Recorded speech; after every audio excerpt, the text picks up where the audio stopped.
Hi, everyone. Welcome to Dishing Drama with Danawilkey Uncensored. We have officially moved to Patreon. Here's a sneak peek of Dishing Drama with Danawilkey. Come on, bitch, let's go.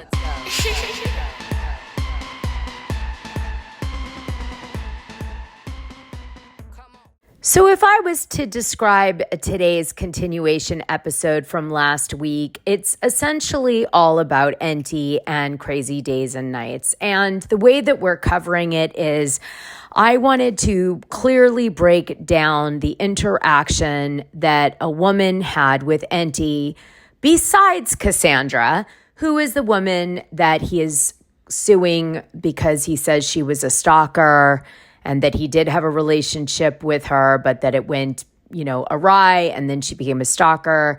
And then she's like, no, I have proof that he was the one pursuing a relationship with me, and it was physical, and then it went online, and he wouldn't let me out of the relationship, not the other way around. And he played crazy mind games on myself and my family. And he's essentially a predator in her opinion. And so Dearie Kaplan, I started the show last week. She tells us a story about how she had reached out to Enty to get a job, which seems to be a way that Enty connects with people, either by collaborating with them on his show or working with them in some capacity or another. She begged him for a job. She was desperate for money. He ghosts her for a while after saying he's going to give her a job. And then he starts to make payments to her, but for nothing.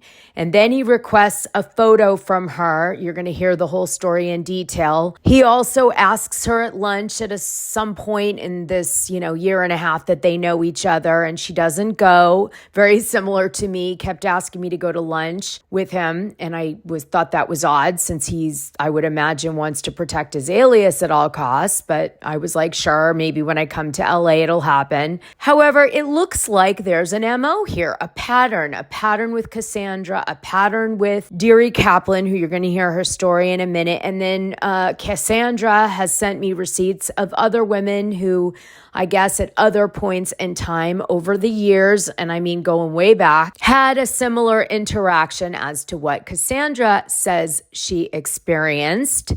And I guess this begs the question of whether or not this is a pattern.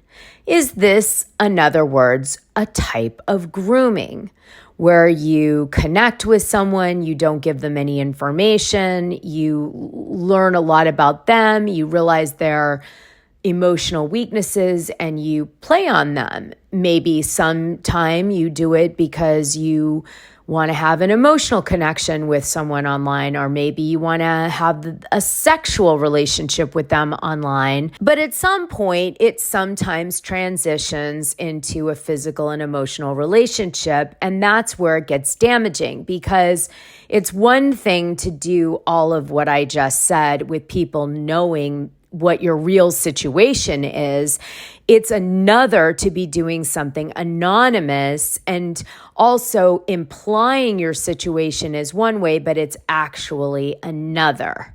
Now, this is actually a brilliant thing for him to be an alias and anon, because he can absolutely hide behind that in a way. He can say, look, these women fell in love with an imaginary character. They sent photos to an imaginary person. They did job interviews with somebody who doesn't really exist out there. It's kind of like a loophole in a sense.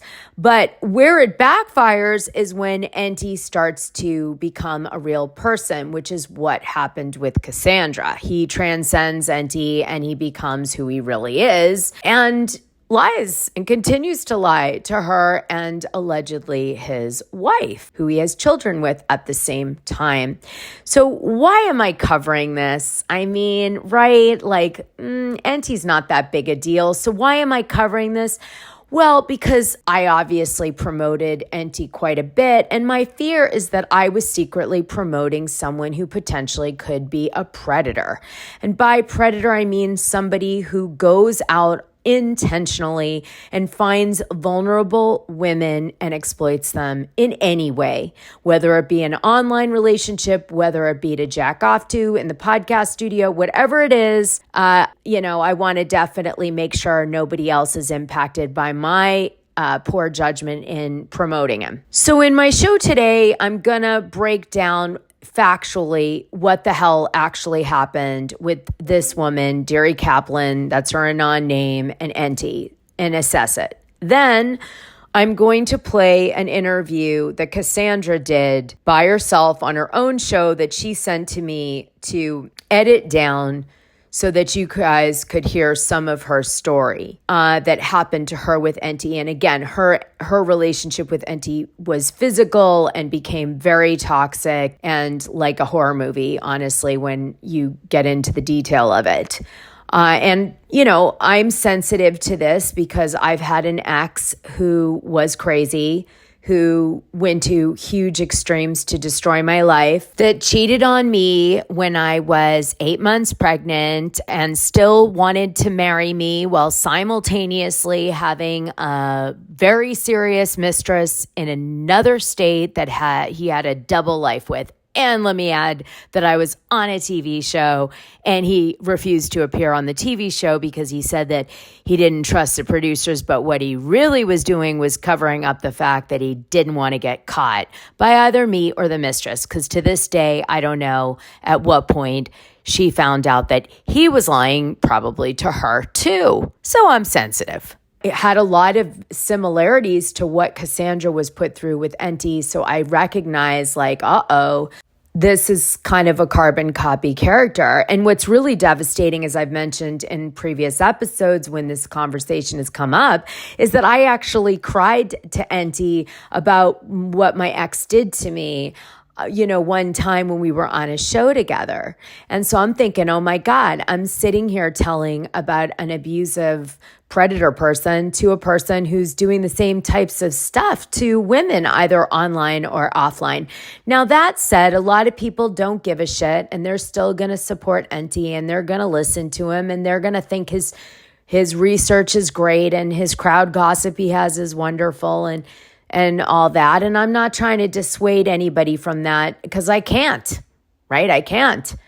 But I think, you should know what you're signing up for. You should know who you're supporting. And that's the goal of today's show from at least the perspective of two women impacted by him. And if all you walk away from in today's show is what warning signs to look for so it doesn't happen to you, then I'm happy. Trigger warning. This is a big trigger warning for women that have been through domestic violence situations or abuse. You may not be able to handle listening to this episode. All right, now we start. I don't hear from him at all. Similar to yours, right? You don't hear from him for months. And then about April, I think, or something, get this. All of a sudden, he reappears. Because the entire time, things for me personally just keep getting worse and worse and worse, right? I'm DMing him. I'm talking because it's dire, okay? It was serious. And I'm like, help me, Enty, you're my only hope. All this other stuff. And trying I'm like, to hold on to the job position. Like, yes. You're like desperate for any work you can get. And For you're like, you said you wanted to anything. hire me. And you're like, I really need the job. Please, please, please. Yes. And I'm like, please help me, Enty, you're my only hope. And then all of a sudden in April, he resurfaces and we start getting in basic communication. That's when he started sending me money. On the basis of what is he sending you money? Like, what are you doing for him at this point when there's actually a transaction happening? Nothing, because he says, oh, I just don't have much work right now. I can still send you money to help you. So he's trying to be nice. I thought so too, but then I find out this is his MO with certain people. Oh, wait, hold that thought. So you get money for nothing. And he's saying The to first you, time. yeah, the first time. Oh, that's good. Let's break it down. So you get one payment from Enty. How big is this payment about? Couple $100. And this, he wants nothing in return. He's just helping you out, correct? Right. He said words to the effect of, I know you struggle to pay bills every month, and I just like helping you out. Okay. And then when is the next payment after that? The following month, And how much is that? Would you say approximate? the same amount. Okay. And are you doing any work for him at this point? No, So what does he because ask you? Why is he sending the money this month for? because the entire time he's saying, I'll send you money as long as you don't tell anybody. Once or twice a month. So he's now sent you a second payment, and in the communication during the first payment and the second payment, he's saying, I'll send you money a few times a month, but you got to keep it secret. Exactly. But the interesting part is that he is not saying, or at least not requesting anything in return yet. At first he says, "Oh, I just like to help you out because I know you need to pay bills every month and you struggle to, right?" But then I find out that that's part of his MO with people if thinks he has a shot with them, right? So then what's the third payment? Or do you get like a It was third? only two Okay. because, yeah, it was only two because that's when this is, keep in mind, after the second payment, that's when everything stops, right? Because Cassandra comes forward, I reach out because I'm like, Enty did something similar with me here. So wait, You when know, did he this ask is for what the photos? he asked for the photo. This is about October last year, November last year. And that's when he asked for a photo. So give me the timeline from the moment that you have the interview all the way to the point where he stops communicating with you because of Cassandra. Give me that one. Okay. Okay. It was April last year, around April last year, he started to talk to me again. Here and there, we started communicating and whatnot. When Cassandra comes forward, Wait, when's the first payment? first payment, that would have had to have been either October, November last year. Okay. And then when's the second payment? December. Around what time in December? Whenever I talk to Cassandra. So around when Cassandra comes out that she's like, I just got served with stalker papers and I've been in a relationship with this man since March of 2023, right? Yes. Okay. That one. Yes, that one. Okay. So just recently, you get a payment recently, like the last few weeks, right? Except in January. In November and December, not October. It wasn't October. Okay, so it was November and December. Mm-hmm. All right. And then Cassandra comes out. God, when did she come out? When did her Patreon start? No, it was November. And when did she have the affair with Enty? It was, as I understand it, it was over the course of many months. It was December 2022 through March 2023, right? I think that's what it Yes. was. Yes. Yeah. Okay. All right. So let me try to do a timeline for us. Okay. So this is going to make everybody understand a lot better. So Cassandra is having a physical relationship with Enty in the month of December of 2022. And this physical and online relationship continues strongly through March of 2023. And then Enty says that it stops there, but Cassandra has proof that it goes all the way into the summer of 2023. And then he serves her with stalker papers after saying, I love you, and all that stuff happens. Then, following your August 2022 interview, sometime in the same month, I believe Cassandra starts to interact with Enty about a like 80s show or something like that, or retro show that she's doing. And she starts to build an online relationship with him. And during this period of time, this is when actually he's kind of ghosting you, right? Isn't it? Right. Okay. So he's having an online relationship with Cassandra allegedly during this period of time, only online, and he's not talking to you post interview that you do with him for the job. Correct. Then what happens is Cassandra's relationship with Enty becomes physical in December of 2022. It's like, 0 to 60 in 5 minutes. They have this like on and off physical relationship that goes on between December of 2022 all the way through March of 2023. Enty says, as far as he's concerned, the relationship ends then, but Cassandra's like, no, I have tons of proof that an online relationship continues all the way into the summer of 2023, where I get served stalker papers and I love you. And he's saying I love you at the same time. And it's like craziness. Okay. Now, what's interesting about this is you then have him resurface in April of 2023, which is when Cassandra and him stop having that physical relationship. So it's like he's now only in an online relationship with Cassandra, and he's now reached back out or responded to you finally in April of 2023. Right.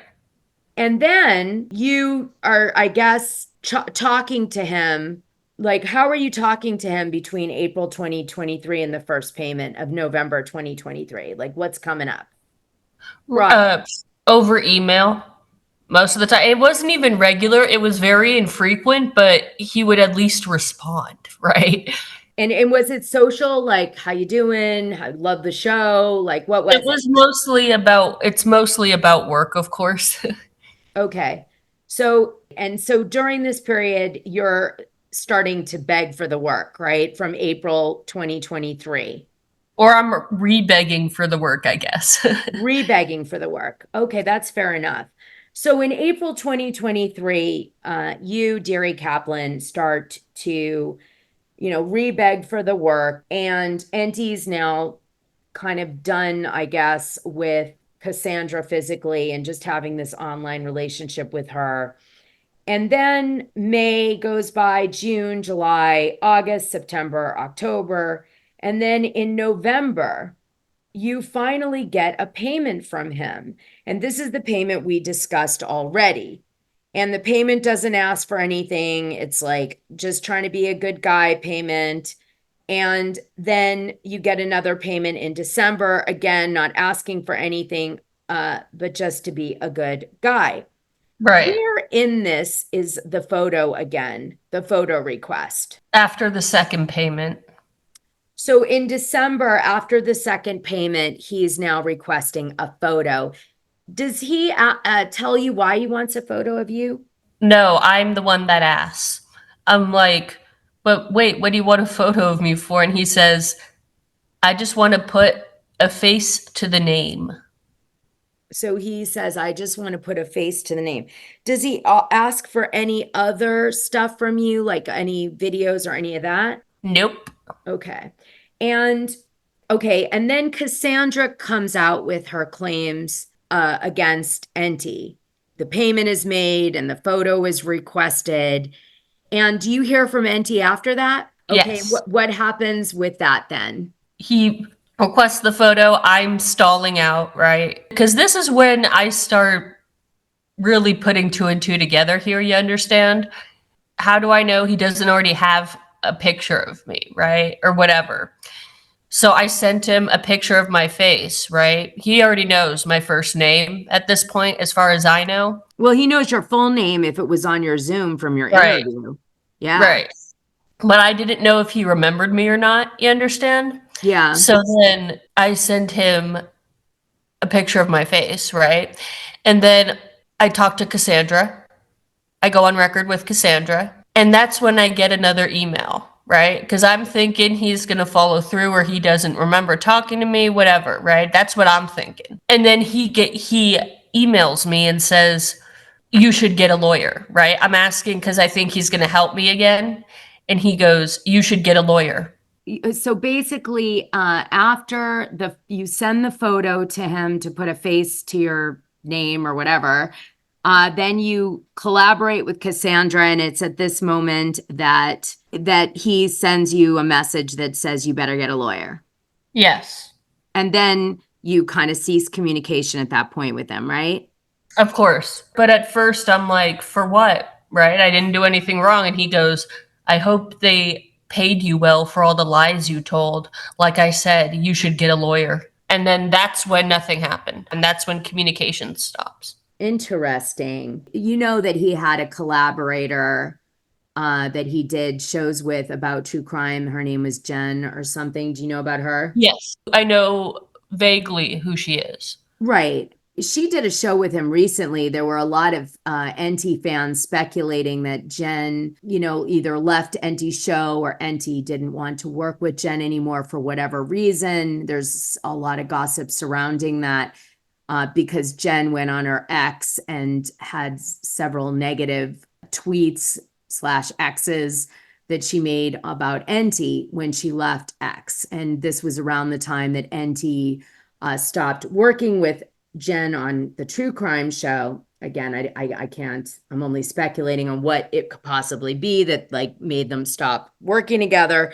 So I'm going to dip out of the interview for a second to read you what Jen, True Crime Jen, who collabs with Enty and went missing for a very long period of time. She abandoned social media and then she reemerged in the last few weeks, said on her ex that I just mentioned. Her tag is mascara and mace, and on July 15th, 2023, she wrote, "At Enty Lawyer, I do not appreciate you ghosting me and ripping the podcast out from under me. You're shorting me plus the true crime, Vicks, and fans. There are cases that need publicity, more so than gossip. You're morally bankrupt for what you did to me. How could you, after years, all caps." Then about a month earlier, on June 11th, 2023, she writes, "I did not leave or quit the podcast. No scheduling conflict prevents my participation.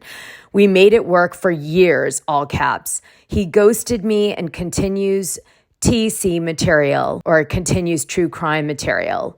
IMO, because he does not want to compensate me nor give me any credit for work ideas. He needs to be honest. Try." Okay, so then she takes a leave of absence from X and reemerges the first week of January of 2024 with a show with Enty, and also just in time for Cassandra and him to have a hearing about her stalking and injunctions on each other, etc. And Jen is suddenly reemerges with Enty like everything is great. But she's literally off social media for a year and a half up until she reemerges with this Enty episode. And I would have to be asleep not to wonder if the timing of him reconnecting with Jen doesn't totally have to do with the fact that Kaplan comes on Cassandra and my show, and Cassandra has this lawsuit against Enty, because I would say that, two women coming forward with some sort of grooming stories, and in Cassandra's case, a lot more than that.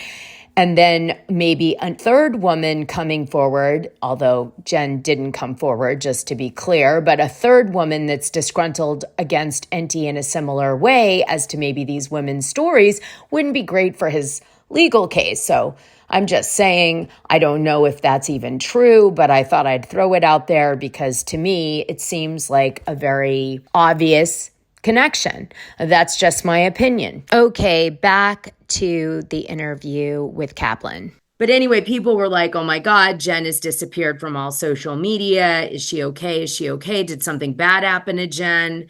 All this stuff. But then Jen last week resurfaces after a very long time to do a show with Enty. And some people speculated that the show was done a long time ago and he re-aired it to show that, to fool everybody that Jen was back and all this stuff. But in truth, it turns out that Jen actually really did do a show with Enty, which was shocking to people based on the stuff that she put out on X, right? Oh, yeah. No, I'm pretty well aware of what that was, but as far as like, something weird is going on there. I don't know what. I don't know if it's personal, professional, whatever it is. Something happened over there that they're not talking about, but that something weird went down there. Definitely an unusual dynamic being presented through the fact that she did the show with him and then didn't do the show with him and then made this dramatic exit off of X or whatever. At least it seemed dramatic to me. That's the thing, though. It wasn't just off of X. It was apparently everything. As far as I've heard, it was everything. No one could get in touch with her for multiple months. No one could get a hold of her in any respect for multiple months or anything. She quite literally disappeared. Then all of a sudden, she resurfaced out of nowhere within the past week or two. Yeah, and Surprised the hell out of me too, by the way. Yeah, everyone was very surprised. I did see a Reddit where there was a text message that Jen said that she was back on the show and had done a lot and it had been through a lot and that she was going to start doing the shows, I guess, again with Enty. So I'm paraphrasing the Reddit, but it was something to the effect of that. I don't know if it's true or not, of course, but there was some sort of Reddit that she had been through a lot, but she did do the show. Like it wasn't from a long time ago as people were speculating. Well, I heard that Jen was anxious to sue people, apparently, to help Enty recently. I also heard that Enty was very dismayed about losing friendships and that his friendships with people should have protected him in this situation. He is sitting in, I guess, the depths of the shadows, writing and recording whatever he can get his hands on to decide how he wants to address this in the future, if he's going to sue people or what. These are all things I've heard Enty is doing. So it doesn't surprise me. The email you've received saying, get a lawyer. Apparently you didn't talk about Jen, or maybe she'd be suing you too. Who knows, based on the gossip. I'd like to know, frankly, I'd like to know how the hell that would work. Because I haven't said anything about Jen other than something weird happened between her and Enty. And what the hell would she sue me for? Because first, I haven't heard from her directly whatsoever, right? I never spoke to her directly. Second of all, what would she sue me for other than being concerned for her well-being, Yeah. And to be frank, I was so concerned. Because of her disappearance, this was way before she resurfaced. I reported her missing to the FBI Atlanta field office. Wow. So you were really worried about her. Yes, because in any other situation, what the hell's someone gonna do if this is not only in their backyard, right? Only in California or Georgia or Florida or Michigan or whatever, right? What's someone gonna do if they know that someone's missing, right? Especially in a different state as far as they know. They're gonna report them missing. I mean, I think Jen is a public figure. I mean, she was on a podcast that has like over 2,000 listeners. That's in the top 1% of all podcasts, even though it was behind a Patreon wall. And the way I see it is Jen is a public figure. And although she decided to take a hiatus, just like Sandra Bullock going off to Aspen for a year or whatever, doesn't mean that you don't care about Sandra Bullock and you can't write about her or talk about her. Or mention that she disappeared off the face of the earth for however long, right? So I reported her missing to the FBI. Well, I think if you think someone's missing, you have an obligation as a citizen to do that, right? I mean, Britney Spears, it happens to all the time. No, that's exactly it. Well, and plus, like I said, first of all, I haven't heard from her directly. Second of all, I've never communicated with her directly. And third of all, what's she going to sue me for? I was concerned for her well-being. Yeah, well, you didn't get that threat. You got a different one. So That was reserved, I guess, for some other people, I heard. Let's talk about one more thing. What do you think Enty was going to do to you? This is pure speculation. You have told me in detail what exactly the interaction you had with Enty. There's been no sensationalizing it. There's been no, you know, it's been as straightforward as it can be. You told it in a very factual way. So you tell me now, what is it that made you reach out to Cassandra, and why? What do you speculate might have happened next, in your opinion? And again, guys, that is what this is. Let's make it really clear. Go ahead and tell me. It wasn't just about the speculation. You have to understand this before I get into it, okay? It's not just solely, this is what I think. I'm seeing a pattern to this behavior that he's showing me, and I have every reason to believe I would have been subject to put it politely, I would have been subject to his charms, right? He would have tried to move in on me. He would have asked me to lunch. He would have had me do work for him, and he would have lied and manipulated me even more. So you feel that the photo was an introduction to an online relationship that may have gone through the same process or life cycle that Cassandra's did. Is that 100%? Okay. 100. Whether it was as fast as hers was, or whether it was over the course of multiple years or whatever, don't know. I think that's where I would have ended up, though, honestly. Well, Victoria, who allegedly is Enty's current wife, said in her text messages to Cassandra that she felt that there were lots of women that Enty might have online relationships with. I'm paraphrasing now.